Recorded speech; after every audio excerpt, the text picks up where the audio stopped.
great, great story. We have a new era in boxing. Mike Tyson at that time was RoboCop. He's by far one of the most compelling figures we've ever had. I don't care about living or dying. He was used as the vessel for other people's desires. You'd think they were struggling for control of a country. It's very difficult to fight when you're in that kind of situation. He was very, very insecure. I'm not going to change my way for nobody. He could never control his emotion. People don't realize what goes on in a fighter's mind. He should have went down as the greatest heavyweight ever. Just Mike, you know, man, I'm a peasant, man. I'm here to entertain the people. I'm no elite person or anything, even though sometimes you may think I am, because at one stage I have my little jewelry and all my little girlfriends and my big cars and everything, but I realize as life goes on, and at one point I thought life was about acquiring anything. I was explaining this before, but as I get older, life is totally about losing everything, because as life goes on, we lose more than we acquire. The puzzle of who is and what is Mike Tyson, you know, to me, I could tell you what the Sphinx is all about a lot faster than I could tell you what Mike Tyson's all about. Mike Tyson was once the richest, best-known athlete in the world, yet he remains the hardest to understand. There's a lot of mythology that surrounds Mike Tyson. He was always a guy that physically and technically, when he was going good, was awesome. But he was also a guy that was always very hollow. Well, there were several conflicts in Mike's life. Most of them from outside, which he couldn't deal with well. This guy was gold. He was gold. And then his whole career just started to slide down. If you come from where he was when he was 8, 11, 14, how could you expect that person to have become so self-possessed as to control his life? Mike Tyson grew up in Brownsville, Brooklyn, one of the toughest neighborhoods in New York. After being sent upstate to a reform school at age 13, he was brought to Cus D'Amato, a legendary boxing trainer. And I could see by the difficulty you had before, you weren't accustomed to using your legs properly. It was like it must have been at Sutter's Mill in California when some guy saw this glinting stuff in the stream, and he said, you know, that could be gold. Mike began to learn everything about boxing, and everything that Cus knew, Mike wanted to know. This way, touch him here. That's what you're aiming at here. There was no more ardent student of boxing history and boxers that I knew of than Mike Tyson. He went professional at just 18 and won his first 19 fights by knockout. Before Mike had a shot at the title, Cus D'Amato passed away. But 1 year later, on November 22nd, 1986, Mike fulfilled his dream, knocking out Trevor Berbick to become the youngest heavyweight champion in the history of boxing. He had the world on a string, had all the money he needed, even though he still slept on my couch.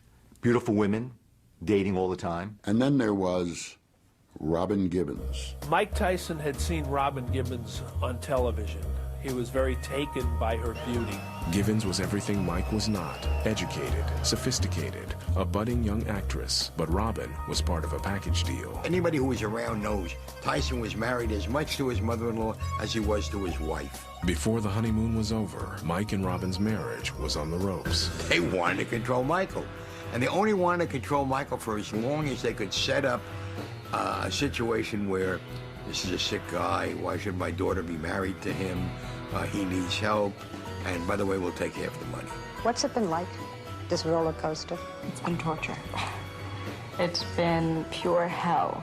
After just 8 months, Mike's dream marriage had ended in humiliation. Don King, the flamboyant and ever-present promoter, swooped in. Don was a man on a mission.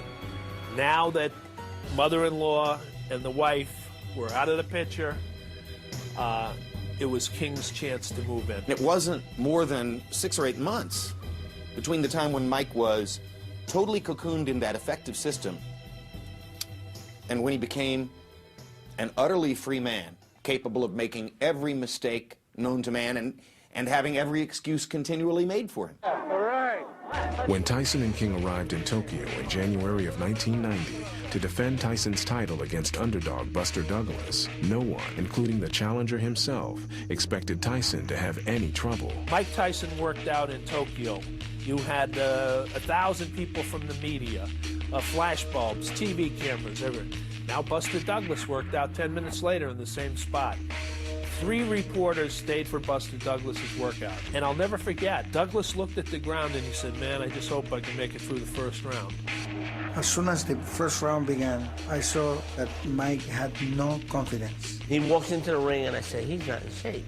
He is not in shape. Good balance, his legs together, his busted, landing these. Oh, nice uppercut by Buster Douglas. Look at this. He's knocked Mike Tyson down for the first time. It was like the earth had been pulled from its axis in boxing. And then suddenly, if you looked up Vincible in the dictionary, you'd find Mike Tyson's picture there after this fight. I mean, it is a traumatic experience. Out of the ring, things weren't much better. Without his wife, his title, or any of the people who helped build him up, Mike Tyson slid into an abyss of harassment lawsuits, assault charges, and eventually, a conviction for the rape of an 18-year-old beauty contestant. We've seen so many times recently where it doesn't matter what a superstar does, it's okay. He can brag about it in his books, he can demonstrate it in the public eye, and as long as it's him, it's all right. After spending 3 years in prison, Mike was no longer the feared heavyweight he once was. Boxers who are well along the way and go to jail, they're nothing when they come out generally. Now Mike Tyson became fair game for everybody. So how do you mask that? Mask it by living bigger and better all the time. Spend more money. Buy more Bentleys. Be on more magazine covers. Become a bigger and bigger and bigger public icon. With all of that, maybe you could mask the fact that you were gradually slipping as a fighter. By the time he fought Lennox Lewis in his final title bout in 2002, those who knew boxing knew Mike Tyson didn't have a chance. I will never watch that fight because I want to remember Mike Tyson as the great fighter he was. I just don't have it in me no more. I could beat everything. I just don't believe I could beat Father Time. I don't have the desire and discipline to do this stuff anymore. I guess he didn't know that his life was no longer his own, that it would be the IRS's agenda, everybody else who had some hold on his bank account at that time. And he would have to go back into the ring against Danny Williams, Clifford Etienne, Kevin McBride, until finally he could sit down and basically say to the world one last time, let me go. I'm done. But Mike is still trying to fight his way out of debt. 20 years after winning his first championship, he is performing boxing exhibitions to keep himself from becoming yet another tragic boxing story. I think I'm very useless to society. I don't think I'm worthy of the people to come out and see me, but they do. If I don't get out of these financial quagmires, there's a possibility I may have to be a punching bag for somebody. His fall is famous, but the reasons are as complex as Mike Tyson himself.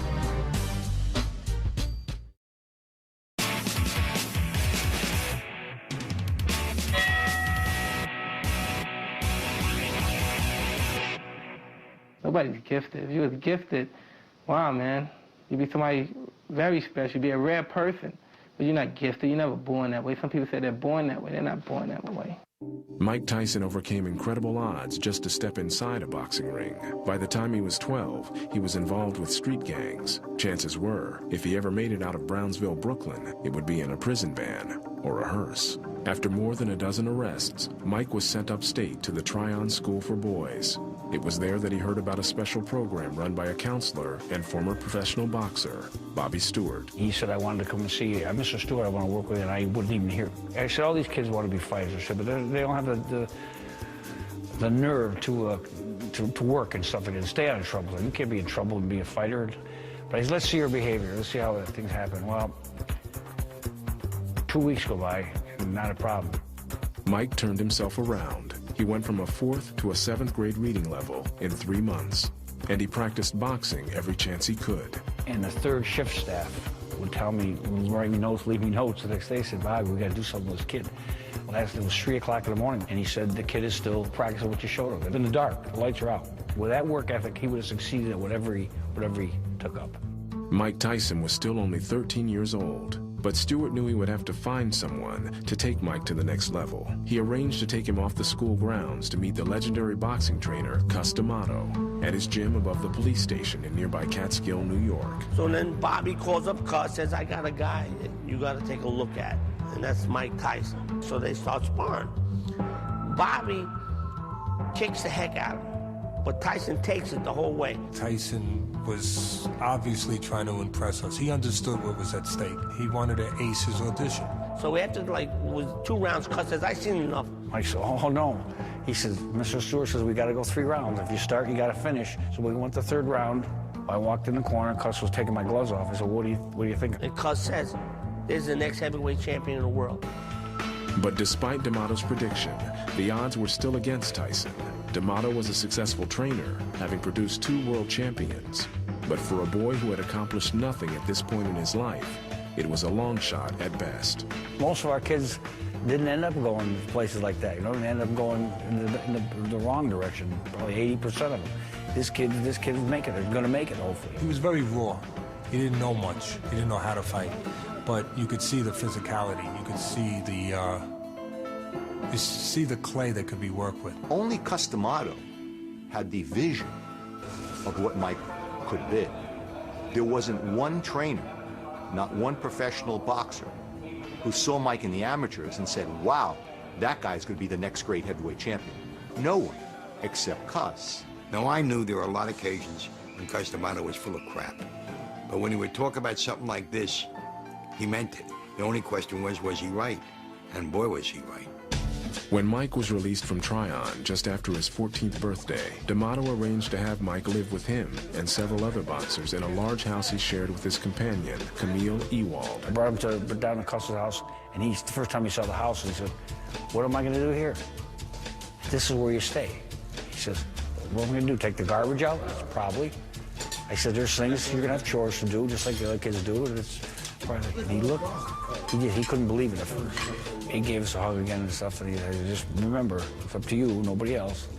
Work, and I always had to be the tough guy, you know, or try to be, and that's where it started. I was living there, and he wouldn't say nothing. Mike would just watch all the old fights, watch them all, then talk to Cus, or Cus would talk to him. Over the next 4 years, Mike was in the gym, training every day, absorbing everything that Cus and his crew would teach him.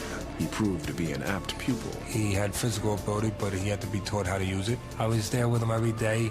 He depended on me to teach him technique. He was killing the sparring partners, and I couldn't believe the ferocity of this guy. Mike comes out, boom, boom, boom, throws a combination, boom, boom, boom, boom. The guy goes like this. He puts up his hands. So, nope.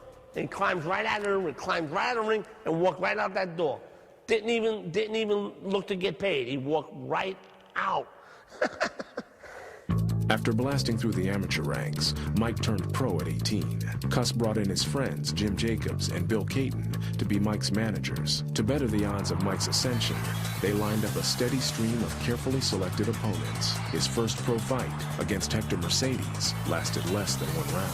It made for a spectacular highlight reel. It was like a cartoon. I mean, guys were flipping through the air and flying onto their backs, and, you know, it was just amazing to watch.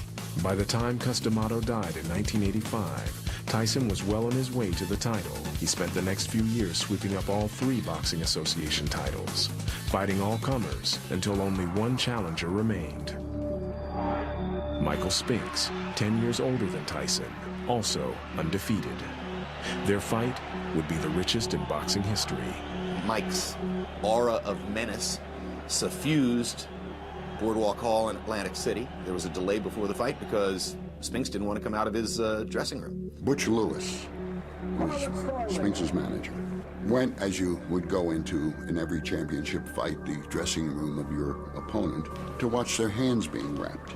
I had just finished taping his hands, and so Butch Lewis tried to make a thing about it. Which so aggravated Mike, who was already on edge, that he threw his hand out through a wall. Spinks had heard that, and that it was the sound of Mike punching the hole through the wall which had prompted Michael to be reticent about coming into the ring. You see, he was like a little nervous. And then what happened. I mean, he just destroyed him. Here comes Mike Spinks in. He leads to the right hand. Down he goes. I don't think he'll get up from this. Mike Spinks is laying flat on his back. The count is up to 5, and 6, and 7, and 8. He won't be able to do it. It's all over. The Michael Spinks fight was devastating. He had taken out an undefeated, 90 seconds? Mike had beaten the odds and fulfilled Cus D'Amato's prophecy. He was an incredible 35-0, the undefeated, undisputed heavyweight champion of the world. But in boxing, that's a difficult place to stay. Now Mike was surrounded by money and celebrity, formidable opponents for a 21-year-old kid who 8 years earlier didn't even have a dream to his name. There's a famous quote in boxing history, I think it was Jack Dempsey, that it's hard to get up at 5 a.m. and go out and run through the snow when you're wearing silk underwear. That's what happened to Mike Tyson.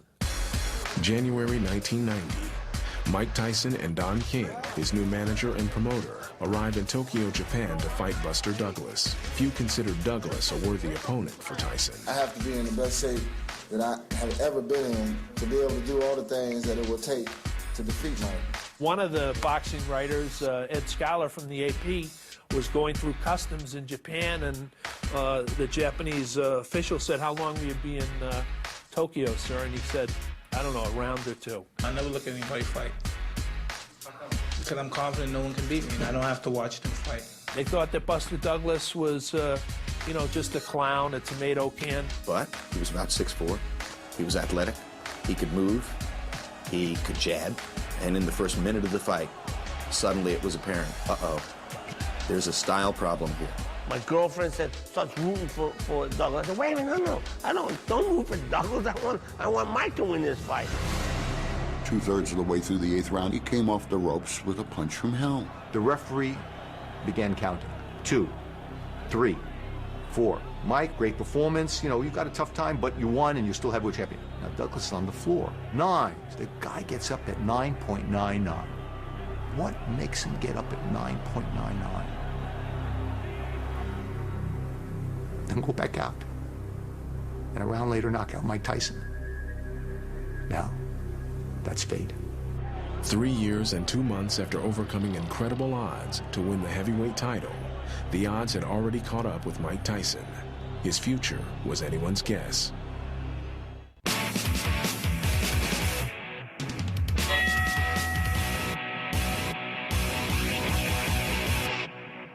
I love boxing too, and I like doing it for myself. But, you know, I feel so bad, you know, like if anything go wrong when I look sloppy, so many people that, you know, help me and everything to get me up here, and I just don't want to let them down. Mike Tyson faced the streets of New York without a father to guide or protect him. Mike has spent the rest of his life going from mentor to mentor, trying to fulfill that role. Before Mike met Cus, it's really tough to say if there was anyone in Mike's life that gave him that consideration, that care, that loving, that great deal of effort to say, I want to make you better. What made it so beautiful at that point was Tyson was an incredible pupil. So what Cus taught him, which was legitimate, stayed with him. Cus D'Amato wrapped Mike in a cocoon of stability and structure and gave him the strong paternal influence his life had lacked. Inside the D'Amato system, Tyson thrived. As a teenage boy, he matriculates in a situation where everything is about supporting him, focusing him on the one thing that Cus D'Amato and his surrogates know that Mike can do, which is to fight. We would come to the gym every day. Cus only gave off Christmas Day. If you're around Cus D'Amato, if you don't learn anything, well, then you're an idiot. And Tyson learned. You know, Cus turned him around. Mike, it's like catching a ball. The guy throws a hard ball at you, and you catch in your hands. You go like this here, you break the force of the blow, right? Same with that. The punches come from here. He's moving with it. Even if he hits you, you're moving with it. The Mike Tyson of 1984 was a billion miles away from the Mike Tyson who met Cus D'Amato in 1980. That was 5 years of Cus D'Amato tutelage. That person was a young, terrific young kid. Mike was also developing into a terrific boxer. Cus kept him on a rigorous fighting schedule, facing opponents every few weeks. There's a right hand. There's a left. A right left combination. He's got him in the corner. He's working.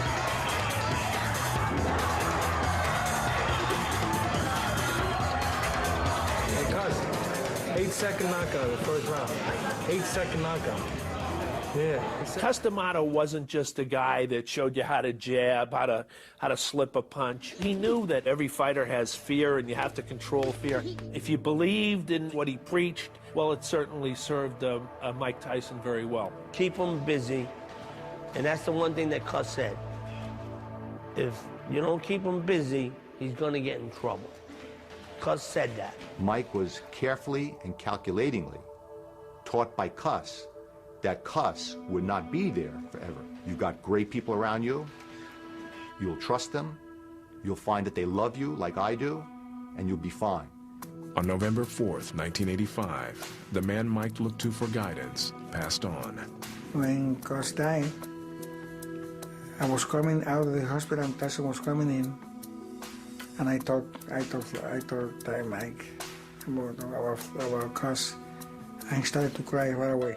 As Cus had planned, the team around Mike protected him and kept him focused on fulfilling Cus's prophecy that he would become heavyweight champion of the world. 1 year later, against WBC champion Trevor Berbick, Mike finally got his chance. He couldn't disappoint himself. He couldn't disappoint Cus. He couldn't permit anybody else to intrude on this journey he was on. Yeah, I definitely knew he was going to win that fight. When I was the fighter, I was a left hooker. And that's why I started, I used to tell Mike, throw the left hook, throw the left hook, throw the left hook. Berbick is down.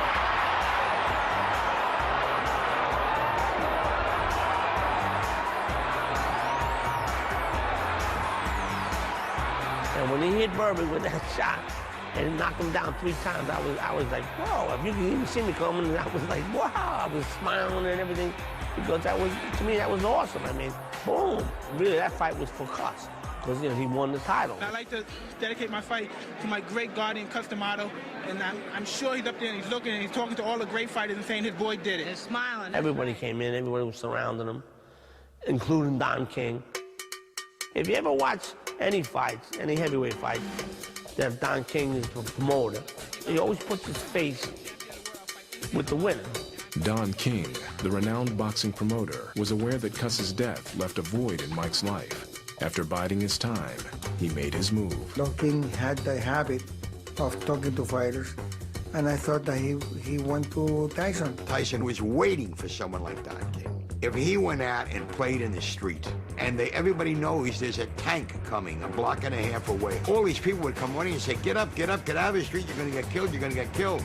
Don King would say, you do what you want to do, it's okay, you earn your own freedom, do what you want. Then King shoots down a side street, runs, stops the tank. He never told Mike Tyson no. King would, slip him 10,000, 20,000, and then he'll bill him. Don had Mike, and that was the end of our relationship with Mike Tyson. Oh, man, hallelujah. Oh, free at last, thank God Almighty, he's free at last. King's words couldn't be more ironic. With Tyson all to himself, King employed his own methods of fathering, a sharp contrast to the regimented guidance Cus and his team had provided. Somewhere he lost the focus on boxing. Instead of running 8 miles, he ran 2. Instead of sparring, 8 rounds, he might spar 3. His life now was at least equally about the things he was doing outside the gym, as opposed to the monastic lifestyle which had brought him to that point. I don't know if it was having too much money, having too many Lamborghinis, having too many women. It was a case of having too much of everything. The effect of the distractions in Mike's life became evident in Tokyo, where Tyson would defend his title against Buster Douglas. He had to take off like 20 pounds 2 weeks before the fight. I said to myself, he'd been out there doing the party thing, so he got his butt whooped. The world had changed. Mike Tyson was not, sitting atop his throne anymore. His whole life was in disarray. What Mike needed now was a strong father figure to help turn things around. Unfortunately, what he had was Don King. King was more like an uncle to him, an indulgent uncle with his favorite nephew. Mike's life devolved into a sordid, angry world of lawsuits, assault charges, and eventually, in 1992, his conviction for the rape of a beauty pageant contestant. Everything he does is not on the sports page anymore. It's on the front page Hopes that 3 years of jail might encourage Mike to turn over a new leaf lasted as long as it took Mike to step out of jail and into Don King's limousine. King made millions on Mike's comeback, making sure his route to the title was the path of least resistance.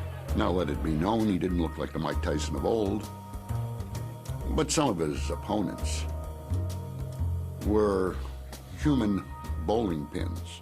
When I wrapped Mike Tyson in a cocoon of horror,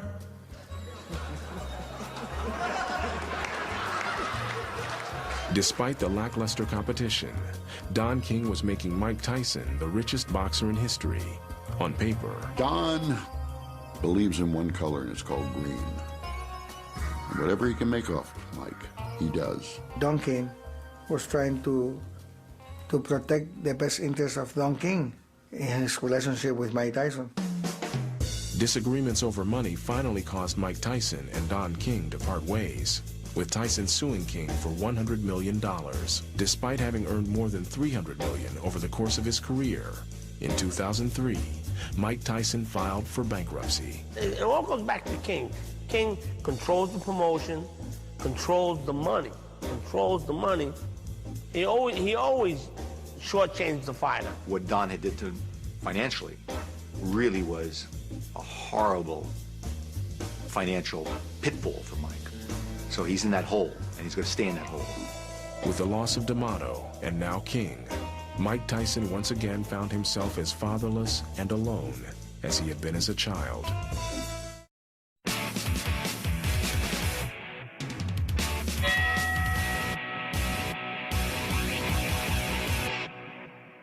I like being a little arrogant. That's the way I am. I've always been that way. A little bit spoiled. It's not, you know, I don't bother nobody. Nobody bothers me. They won't have any, you know, say-so about it. Since his childhood, Mike Tyson has always wrestled with the rules of society, even when protected in the custody of Cus D'Amato. There's stories that he had problems in the school, and he did have a problem in the school, because some teacher, you know, was like being too bossy to him or whatever, and Mike, you know, turned over a table or something. Mike was not exactly growing up in a suburb of New Jersey, which was very nice and calm and peaceful. Mike was a bad kid. It was being said that he was basically pushing girls in the hallway, you know, off into the bathroom and, you know, having his way or trying to have his way. And things were getting out of control. And apparently Cus was aware of a lot of it. Mike Tyson could break 8 rules and stay in the house in Catskill. Joe Jones might break 1 or 2 rules and have to hit the highway. I was very angry at Cus for allowing this to happen, because I felt that they were being tolerable with this, and maybe they didn't realize what it was going to lead to. It was always a tenuous thread. The connection between the kid from Brownsville, who was not civilized, and the civilized world in which he needed to function to accomplish what they wanted to accomplish. That's it. See, ain't no way he's going to hit you then, right? And remember, it's always good to throw the punch where you could hit him and he can't hit you. That's what the science of boxing is all about. I think Cus loved Tyson, in a way. Cus just wanted to preserve this one shot to prove the whole world was wrong. The whole world is wrong. I haven't lost it. Social graces, social development, any additional education to develop his personality and made Mike Tyson a smoother guy. It just never happened. He was a child who had to be nurtured and taken care of, or else all hell was going to break loose. As his entrance into adulthood coincided with his entrance into fame and celebrity, Mike found himself ill-equipped to deal with the pressures of his new lifestyle, most notably in his relationships with women. He always felt that, you know, the women who were coming after him, and he was right about 99.9%, were only coming after him because now he's heavyweight champion, now he's got plenty of money. He needed someone or something to serve as a mooring, as a touchstone in his life, to make him feel whole.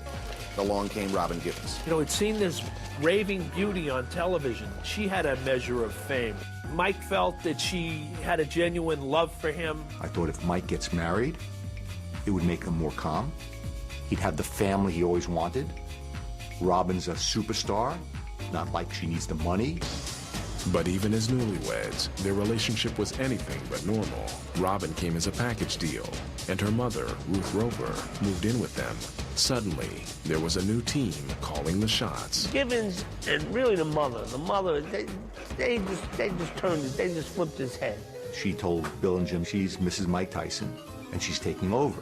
Things just started to unravel. Like, you know, I remember they called me up and they wanted me to train Tyson in the mansion he had in New Jersey. And I said, no, I want him to stay here in Custer's gym. It was, you know, Custer's spirit, as far as I'm concerned, is in this gym. Tyson always did that, but at this point in time, all of a sudden, he became a prima donna.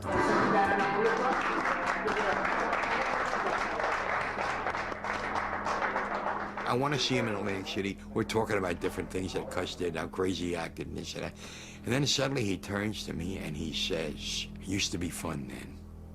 Now all it is about the money, the money, the money. Used to be fun. There's nobody in the world I can talk to. And then he leans forward and puts his head on my chest and he starts to cry. But I don't mean sob. He starts to cry. Now, you gotta remember, he's just gotten married.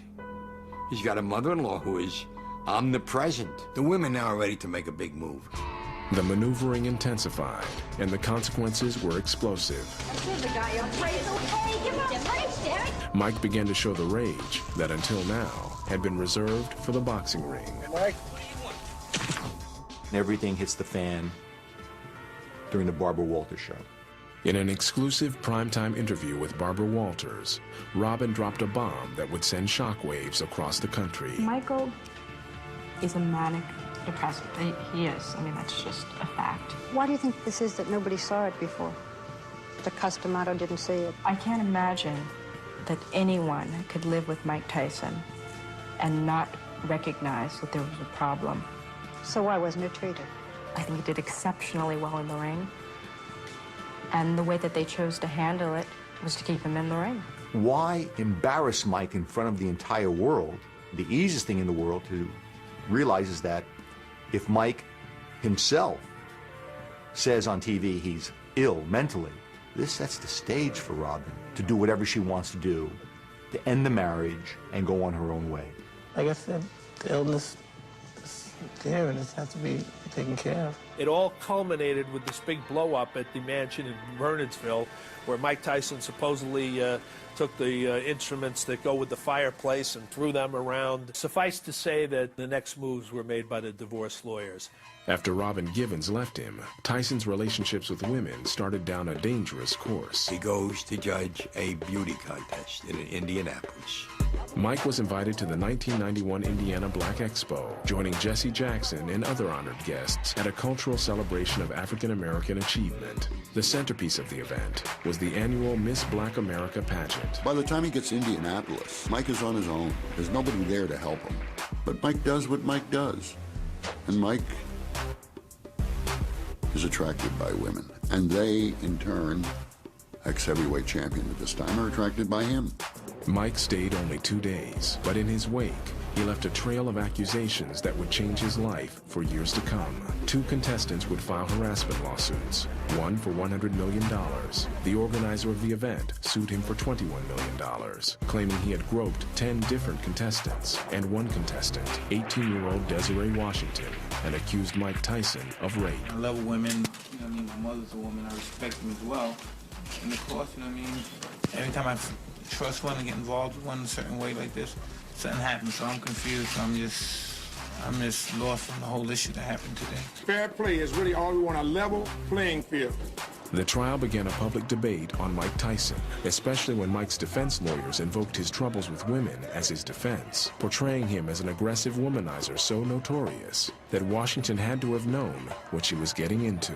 The legal decision to put Mike on the stand was absolutely crazy to do, to say that he does this to all the women he sees. It's something that never should have transpired. I don't know what happened in that hotel room in Indianapolis. Only Mike Tyson and the woman that was involved, they're the only 2 people on the planet that know what really happened that night. The Indiana jury, however, was convinced that Tyson was guilty of rape. He was sentenced to 6 years in an Indiana correctional facility. For the first time, Mike was held accountable for his actions. Up to this point, nobody had ever held him accountable. Tyson earned an early release for good behavior, but he returned to a world where he was no longer welcomed as a hero. Now Mike would be walking on the street after these instances, and instead of hearing people say, wow, there goes Mike Tyson. Great, he's so fantastic, he says. Now he hears negative things. In any situation where Mike was under pressure, there was no stability anymore. There was no deep inner belief that he had to control himself. Finally, Mike began acting out in the one world where he had always respected the rules, the sport of boxing. And you think I give a damn about you and then y'all on there? I don't care about living or dying. I'm a dysfunctional motherfucker. That's the white boy, I'm gonna kill you. And he's kind of big. He makes me nervous without his gloves and his shorts on. So if he ever try to intimidate me again, I'm gonna implant a bullet in his motherfucking skull. And I'm just tired of, I really don't want to fight no more. I'm just tired of all this, really. Because I'm in pain. I want them to see pain. I want their kids to see pain. Lennox Lewis, I want his kids to, oh, Daddy, are you okay, Daddy? Yeah, I don't care about them because they don't care about me and my kids. Mike, by now, has begun not to like boxing, if not hate it. And a fight between Mike Tyson and Evander Holyfield is actually made. I was in the ring the night Evander Holyfield's ear was at my feet. Tyson was winning the fight, in my opinion, and then then Holyfield was going after him and headbutted him, so Tyson got a cut. So now they come together again, and Holyfield dips down and comes up with his head, aiming for the eye. So Tyson goes, oh yeah, he bites the ear. And Mills Lane says, you do that again, and I'm going to disqualify you. Mike couldn't take the pressure of being under that spotlight, knowing that everybody hates him, that he's disliked, coming from where he did, of being a hero and a champion. So they come together again, and Tyson, now the first time he ripped Holyfield's ear off. This time, he just nibbles on the ear. Holyfield turns around and goes to the right. He just bit me again. He doesn't even want to be in that situation. He doesn't want to even be in the ring. He wants a way out. I really think if Mills Lane had not stopped the fight after the second bite, I think Tyson would have bitten him. Mike was fined $3 million and suspended from boxing, officially polluting the last place he had held in high esteem.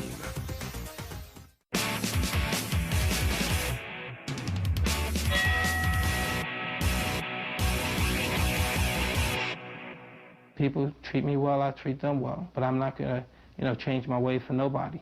That's how I am, I'm gonna stay that way. I don't care who they are. Mike Tyson's life offers plenty of explanations for his downfall. Odds so great, they were bound to catch up with him. The death or desertion of anyone he trusted to give him guidance in his life. An inability to function within the rules of society. But perhaps what brought Mike Tyson down was a conflict deep within himself. One that he could never overcome. In Brownsville, he used to hide in between vacant walls.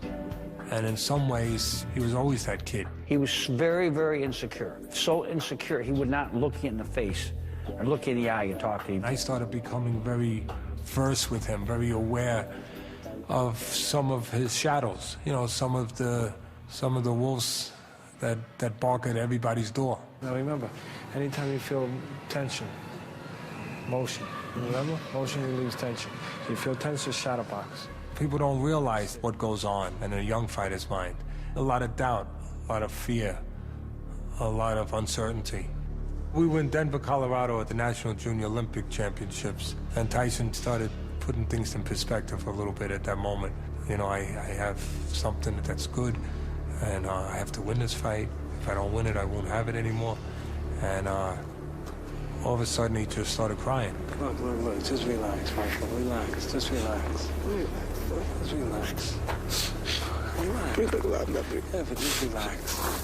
Just relax. When we first started. Yeah, well, just relax. If you have the roots that he had, a boy who literally wept prior to going in and knocking out some poor amateur opponent in 20 seconds because he was frightened of the experience, how could you expect that person to have become so self-possessed as to control his life? He never really believed in himself the way that you would think that it should be for a guy with that much ability and with that much accomplishment.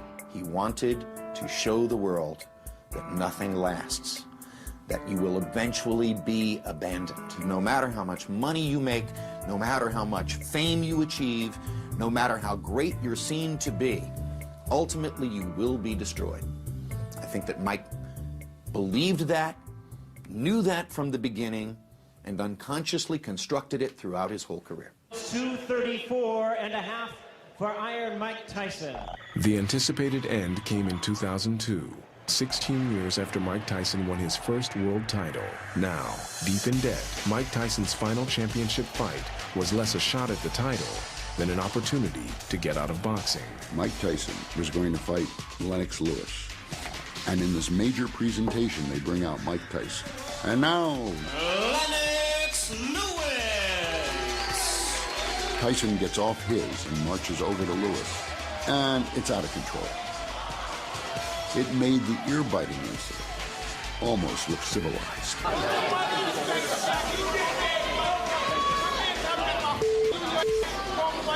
I'm saying to myself, this is beyond a freak show. I'm looking at the dark side of the moon. I don't know what I'm seeing here. That was Mike Tyson, just devolving and devolving. Doesn't matter what I say, it doesn't affect you guys, because your guys don't care about nothing but money. So every now and then I kick your and stomp on you and put some kind of pain, inflict some kind of pain on you, because you deserve to feel the pain, somewhat of the pain that I feel. What I witnessed during that period was the last public persona of a tortured soul. Even then, at the end of his career, make no mistake about it, that was, whatever happened afterwards is a footnote. Mike Tyson, interestingly enough, was the attraction for that fight, not Lennox. The night of the Lewis fight, June 8, 2002, Lennox routinely destroyed Mike, as I had expected and told everybody would be the case. He wanted to get knocked out. He didn't want to run out of the ring because then he's a coward. He wanted to get knocked out, and he kept coming forward. He threw no punches. That was the cynical fight that all these great champions, or most of them, wind up having. Tyson knew it was going to be a beatdown, and so did Lennox Lewis. Listen to me. You're fighting for the heavyweight championship again. You understand? Not many people can do that. You understand? Now look, I'm not going to sit out there and just let you do this. You understand? You have to throw your punches. You understand? For God's sake, you have two hands. You understand? Just let your hands go. Yes, you can. No, let your hands go. And the last we saw of Mike Tyson in his real career was lying there, almost in a quasi-crucifixion scene, bloodied and out.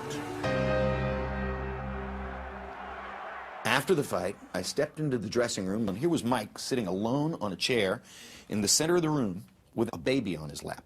And then he looked up at me, and he said, "I missed you." Now, he wasn't saying that he missed me personally. He was saying, I think, that he missed being the Mike Tyson he had been, that he missed being the Mike Tyson who was devoted to his craft, that most of all, he missed not being a fraud.